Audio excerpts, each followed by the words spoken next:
Hello दोस्तों, आप सभी का स्वागत है हमारे इस वीडियो में। इसमें हम आपको सीटेट में सेकेंड लेवल में जिसमें हमारी साइंस पूछी जाती है, तो वहाँ पे हमारी साइंस में साइंस पैडागोजी पूछी जाती है। तो यहाँ पे हम साइंस पैडागोजी के बारे में पढ़ेंगे, उसका कॉन्सेप्ट के बारे में समझेंगे। तो यहाँ पे हमारा क्या है, हमने एक वीडियो में करा दिया था विज्ञान की प्रकृति के बारे में विस्तार से पढ़ा था। तो यहाँ पे हम समझेंगे pedagogical analysis of concept of science, इसके बारे में इस वीडियो में पढ़ेंगे। तो इसमें हम देख लेते हैं, हमारा टॉपिक है बी.एम. ब्लूम के अधिगम। जो बी.एस. ब्लूम है उनके अधिगम के बारे में पढ़ते हैं। तो शैक्षिक और निर्देशात्मक उद्देश्यों के वर्गीकरण को निम्नलिखित 3 क्षेत्रों में वर्गीकृत किया गया। जो ब्लूम का अधिगम था, इन्होंने क्या है, इनके उद्देश्यों को निम्नलिखित 3 क्षेत्रों में वर्गीकृत किया गया। जो एक उचित पद अनुक्रम में है उसे ब्लूम का वर्गीकरण के रूप में भी जाना जाता है।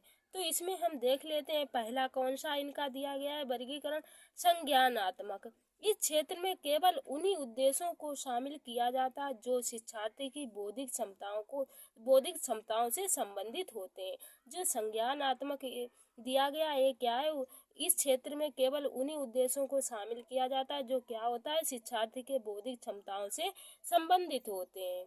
और क्या है, इसका उद्देश्य एक शिक्षार्थी के ज्ञान, संज्ञान, स्मरण, पहचान, विश्लेषण और व्यापक क्षमताओं से संबंधित है। इसका उद्देश्य है कि एक शिक्षार्थी है उसका ज्ञान और संज्ञान और स्मरण की पहचान और विश्लेषण और व्यापक क्षमताओं से संबंधित है। इसके लिए तर्क करने, परिकल्पनाएं तैयार करने और अनुमान लगाने की मानसिक प्रक्रिया की आवश्यकता होती है। इसमें क्या है, तर्क करने, परिकल्पना तैयार करने और अनुमान लगाने की मानसिक प्रक्रिया की आवश्यकता होती है। कौन सी, हमारी संज्ञानात्मक विधि। उदाहरण के तौर पे हम समझ सकते हैं कि छात्र बता सकते हैं, इसमें क्या है, कोई छात्र है वो बता सकता है कि पेट्रोल किस चीज से बनता है, क्योंकि संज्ञानात्मक तर्क करके क्या बता सकता है छात्र की जो पेट्रोल है किस चीज से बनता है, इसे कैसे निकाला जाता है।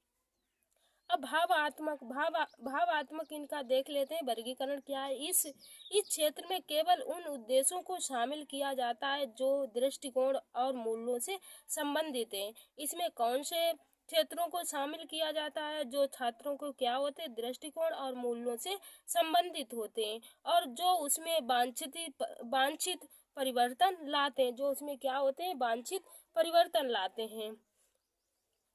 आगे देख लेते हैं क्या दिया गया है।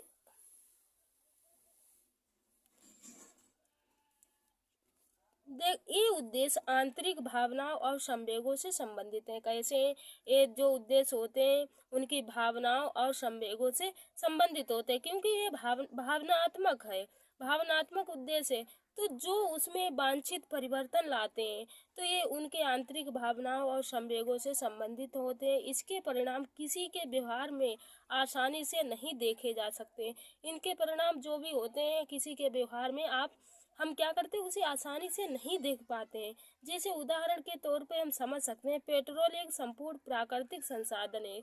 कैसा है, जो पेट्रोल है एक प्राकृतिक संसाधन है, इसीलिए उसका उपयोग सावधानी से उपयोग किया जाना चाहिए, क्योंकि बच्चा स्थिति से संबंधित हो सकता है और इसकी आंतरिक भावनाओं से संबंधित सहानुभूति हो सकती है। तो इसमें क्या उसका भावात्मक है, वह बता सकता है कि तेल क्या है, एक प्राकृतिक संसाधन है, इसका हमें यूज क्या है, सावधानी से करना चाहिए, ज़्यादा इस्तेमाल नहीं करना चाहिए, जब ज़्यादा ज़रूरत हो तभी। तो क्या है, हमारा प्राकृतिक, तो इसकी क्या है, भावनात्मक सोच है। तो मनोत्यागात्मक देख लेते हैं, मनोत्यागात्मक इस क्या है, सिम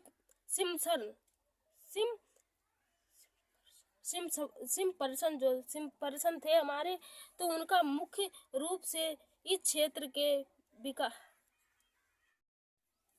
मनोत्यागात्मक जो सिम्पर्सन थे मुख्य रूप से इस क्षेत्र के विकास के लिए जिम्मेदार थे।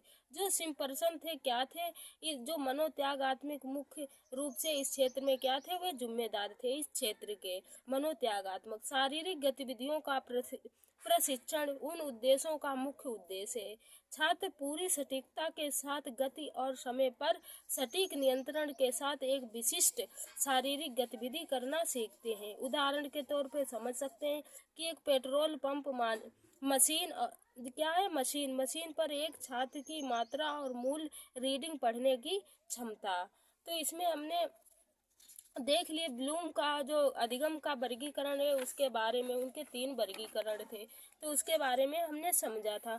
अब देख लेते हैं ब्लूम के वर्गीकरण के तहत संज्ञानात्मक प्रक्रियाओं और संज्ञानात्मक क्षेत्रों को आगे 6 मुख्य भागों में विभाजित किया गया। जो क्या है उनका ब्लूम का संज्ञानात्मक प्रक्रिया थी उसे क्या करा गया, 6 भागों में विभाजित किया गया।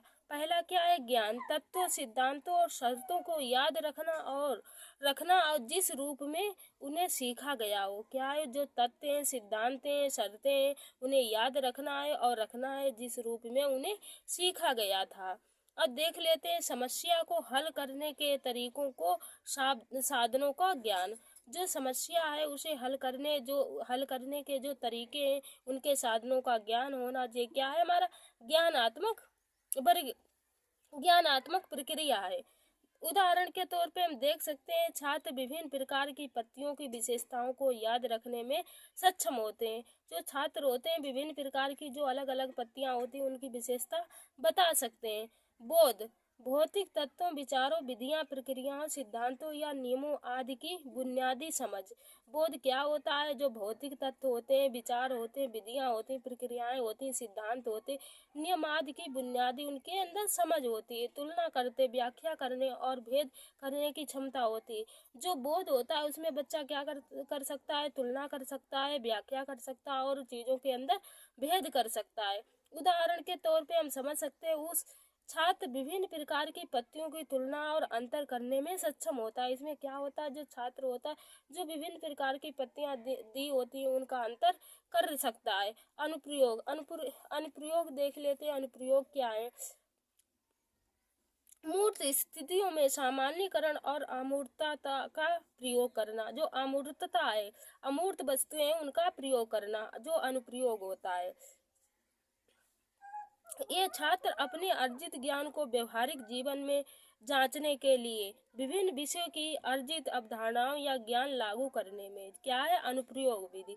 इसे मूर्त स्थिति में क्या करता है, जो अमूर्त वस्तुएं हो उनके सामान्यकरण प्रयोग करने में। विश्लेषण देख लेते हैं। विषय वस्तु या सामग्री का उसके तत्वों या घातक भागों में विभाजन करना। किसी भी प्रमेय या कथन को क्या करना, हल और सिद्ध करते समय विद्यार्थी कथन प्रमेय को विभाजित कर देंगे ताकि हल करना आसान हो जाए। संश्लेषण विधि देख लेते हैं। संचालन के प्रस्तावित समूह द्वारा तत्वों को एक नई संरचना में जोड़ना। विभाजन के बाद छात्र निष्कर्ष निकालने के लिए सामग्री हल किए गए छात्रों को जोड़ना। छात्र अनुमान करने और उसके अनुसार एक परिकल्पना तैयार करने में सक्षम होते हैं। मूल्यांकन एक निर्दिष्ट उद्देश्य के लिए सामग्री के मूल्य को आंकना। तो यहाँ पे क्या है, हमारा जो ब्लूम के वर्गीकरण के तहत जो संज्ञानात्मक प्रक्रियाओं के क्षेत्रों को जो क्षेत्र उनके थे 6 भागों में विभाजित किए गए थे उनके बारे में हमने पढ़ा है। नेक्स्ट वीडियो में हम देखेंगे कि जो शिक्षण अधिगम प्रक्रियाएं के 3 चरण होते हैं उनके चरणों के बारे में उसमें देखेंगे, विस्तार से उसे पढ़ेंगे। तो यहाँ पे हमारा वीडियो कंप्लीट होता है। मिलते हैं नेक्स्ट वीडियो और न्यू इसके अगले टॉपिक के साथ।